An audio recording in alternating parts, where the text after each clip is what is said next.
we now have lights and we have a screen. Let's see if we can switch them on. That's the pilot light on. I'm not going to switch on the others because they're too bright. And indicators. There we go, we have functioning indicators. Yeehaw!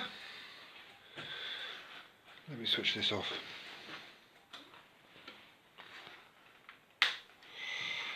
So, yeah, we've got a screen made from polycarbonate. We have two lights, we have indicators, we have a functioning front end. I'll take it to bits and give you more details.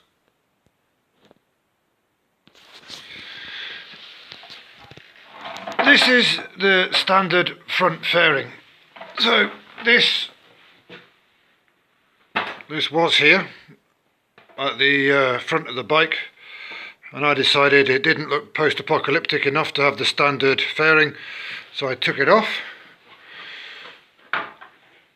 And that leaves me with this here.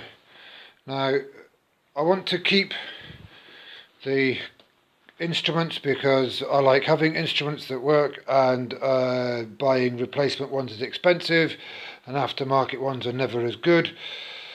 And what it also showed me was that we've got this frame here, that the instruments are bolted to it and the fairing is bolted to it, and that frame extends around the side here. It's currently covered over. So the easy thing to do is work with what Mr. Kawasaki left us. And we've got all these lugs here, all these threaded holes that I can use to mount things on. Now the first problem is that as soon as you take away the standard screen, then all of this, all the underneath of the clocks, it's all exposed. So, you know, wind, rain, the weather is going to get into it. We've got wires here, there's electrical terminals here. I've got to do something to cover this up. I've got to do something to keep the water out because I live in Scotland and the weather's shit. So I knew I was going to have to build a screen of some sort. I'll get to that later. I also knew that I had to cover this area. Now, fortunately for me, I have this big piece of scrap steel in my pile, and it's already got quite a handy bend in it. So I cut this and I made this, which sits there nice and neat. That covers the bottom end of the clocks. I then had to figure out how I was going to do lights and a screen. So the next thing I decided to do was the screen, because I already knew something about the lights. This headlight here, it was given to me by my mate Spotty in Australia, so if you're watching this, hello Spot, how you doing? I think it looks fucking great with this grill on it, and so did Spotty, which is why he gave it to me. And years after I left Australia and came back to Scotland, I found this in my box of bits. So now the design of this light is that it has to be hung. It's from a car or four-wheel drive or something, but the underneath of it, it gets all ugly and technical, so don't want to show that. Have to have that hanging from something. So I knew that the design for the lights would have to involve lights hanging. But I thought, well, they can hang off here. First thing to do is figure out how to make a screen for there. So I had a look at this here, and I can't bolt directly onto this because look at the angle, it interferes with the clocks here. So I knew that I'd have to do something which would offset the angle. So I made this. Now the important thing is this piece at the back here. This started out as a bit of square section box steel, and it's now trapezium section box steel. So what I did was, along this line here, I just ran the angle grinder along it, which chopped out about 4 or 5 mil from the box, and then I put it into my vise, squeezed it all together and welded it back up. That's what that line here is. Along here is where I've welded it back up, ground the welds back. So now means that I have an offset angle thanks to this trapezium shape that I've created here. So now this screen bracket mount can clear the headlight, clear the backs of the clocks. So everything is all bolted onto these 2 holes here and here. So that will go there. And I also made a similar thing to hang from here. Now I've got to say, this is version 752. It's taken fucking ages. I've made loads of mistakes. At first I had the lights sticking out really far forward, and then they were a bit too far back, and then they tried to bend angles in here, and all I was doing was bending the metal in the vise, and I got the angles wrong, so I had to cut it apart and weld it back together again. So and then I decided that I bought another headlight. That headlight's a Dominator headlight. The reason why I went for that one is that it's got a high beam and a low beam and a pilot light, whereas this is a single filament bulb, so it's just a low beam effectively, and it's quite a wide beam, low running light. So between the two, I've got high beam and low beam and loads of useful light. But you can see you can see the lights are a slightly different size, and I wanted the centres of the 2 lights to line up, which meant that I ended up making Frankenstein's headlight bracket here with bits of weld, and then cut it off, and I wanted it to not look too big and stupid. So yeah, Frankenstein's headlight bracket, and I've got to take it all apart and paint it all, so I'll show it. I'll make a video now whilst it's in bare metal so anybody can see it. Right, and this is what it looks like when it's all back in place. It's pretty fiddly because you've got to hold 4 different bits of metal and drive the bolt in, so yeah. It would be handy to have extra hands, but hey. And then I just went for a V shape with other bits of metal like the scrap bin, and made my own captive nuts at the back. So I took some of my I don't know, whatever size of metal that is, drilled it to M6, chopped them off, welded them on. So is that going to show you the threads? Nope. No, focus in, you bastard. Nah, doesn't focus. Oh yeah, there you go, that's an M8 thread in there. So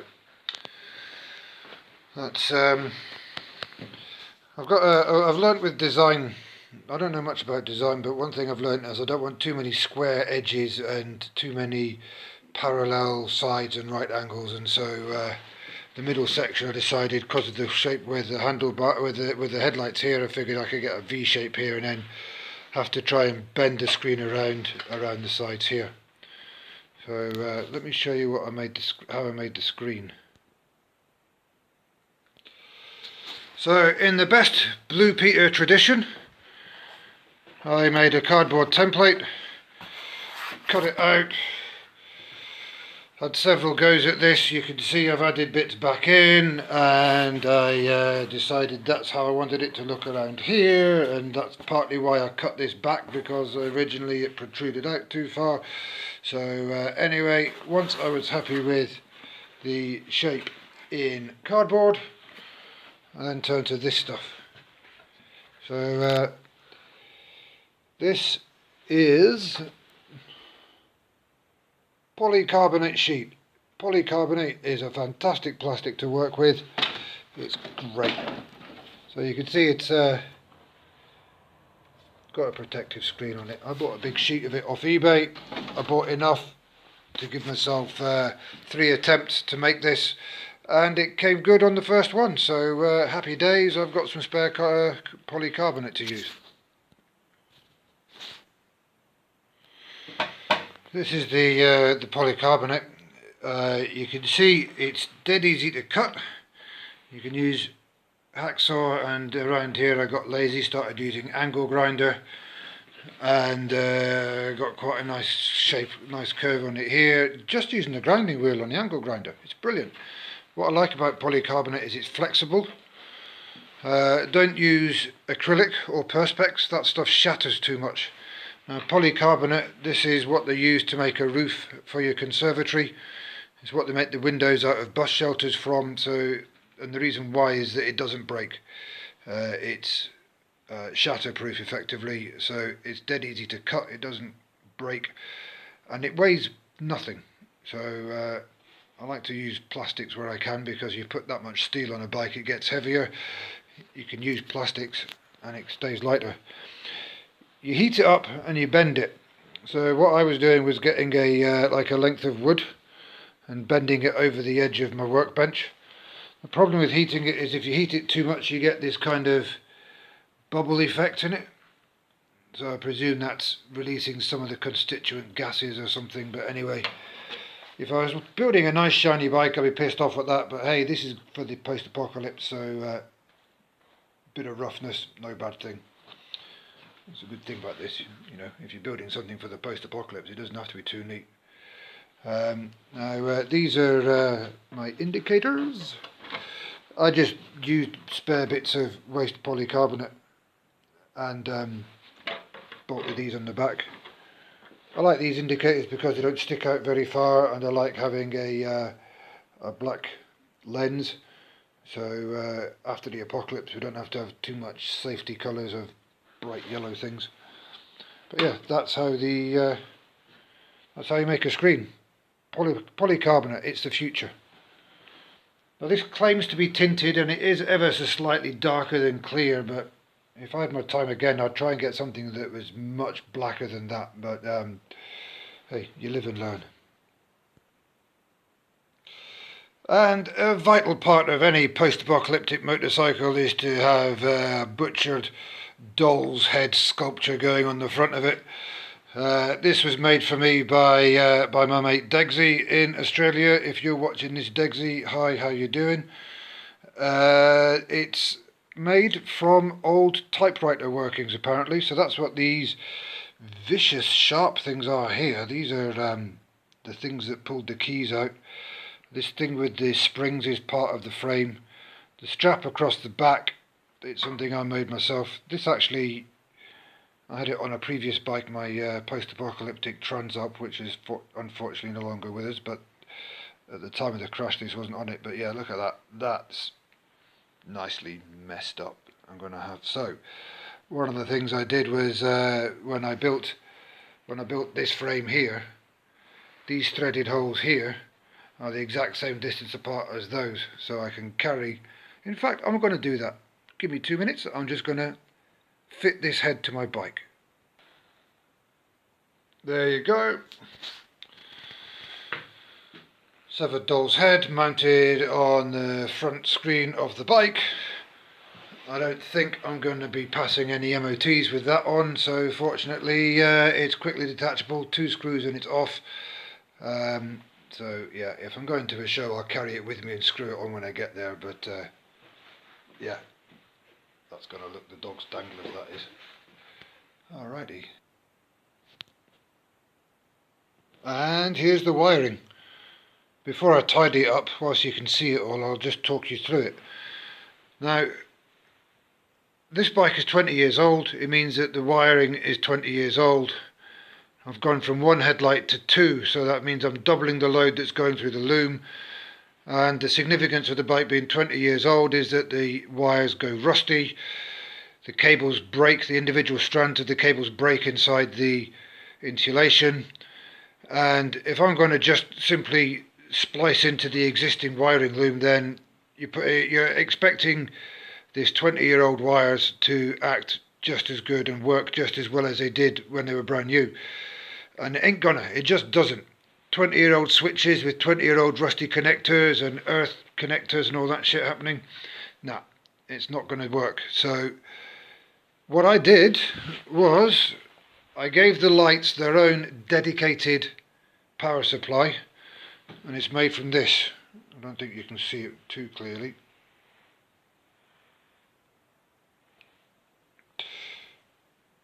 It's there, you can just about see it. 2 strands of cable inside a massive big thick fat insulator. In fact, I'll strip it back and show you what it is. There you go. That's the wire that I used. So coming off the battery, well, the first thing is a massive great big fat 30 amp fuse holder, which then joins just there. It joins onto this twin core. Twin core runs forward, and the twin core comes out here, and it stops here at a relay. So I've got 2 relays, one relay here and one relay here. So the way it works is that I've wired in this switch here, which is headlights on off, activates the first relay. So using this switch, it means that the current is now flowing along this wire that I've just showed you. And using this switch here, this is the high-low switch. So this relay here, this is a 5-position relay which allows you to switch between high and low current. So I've not had to piss about and fit any new switches. All I've done, new relays here. These wires here are newly bought. Now, if you're going to add to your wiring, one of the best pieces of advice I can give you is use the wiring loom, the same wiring colours that are in the standard loom, and you can get those colours out of your manual. And don't go to your shitty car accessory store, because all they will sell you is red cable and black cable. Go to these guys and you can buy the exact right colours in the same colour combinations. And so look, I've got red and white and all these different multiple colours here. So, and to make life easier on myself, I fitted multi-plugs here, so that the 2 cable multi-plug is for the simple light, and the 4 cable multi-plug, well, that's pilot light, that's dip beam, that's main beam, that one, and that's earth there. So there you go. Just means that I can quickly just unplug these and get them away. Other useful piece of advice: only ever use Japanese type connectors like that, or solder your joins. And that means that you have nice bright lights all the time, and you have a good earth. Now look at this here. This is the twin cable that I showed you earlier, and look at this. I have got in here this big fat black one here is the earth. So when the bike is new, they use the frame for an earth, and that's okay when the bike is new, but not when it's 20 years old and everything's rusty. So I've got direct connections from all the headlights. They come directly back onto this earth cable here, which goes all the way back to the battery. Gives you a nice big solid earth. It means that you have nice bright lights. I've left a tail of it here because I'm going to be adding other accessories to it, so I can splice it into that. This big coil of wire here is the pilot light, and I'm going to be adding other pilot lights to it later on, so I'll leave that there for now. But what I will do is I'm going to tidy this up. You can see here, this is covering for the cable that goes to the indicators, just to keep the rain off it, keep the elements off it, look after it, protect the wiring a bit, and then the wiring doesn't fuck up on you. So that's it. We have headlights, and we have a severed doll's head. Welcome to the apocalypse, kids. Next job, make the seat.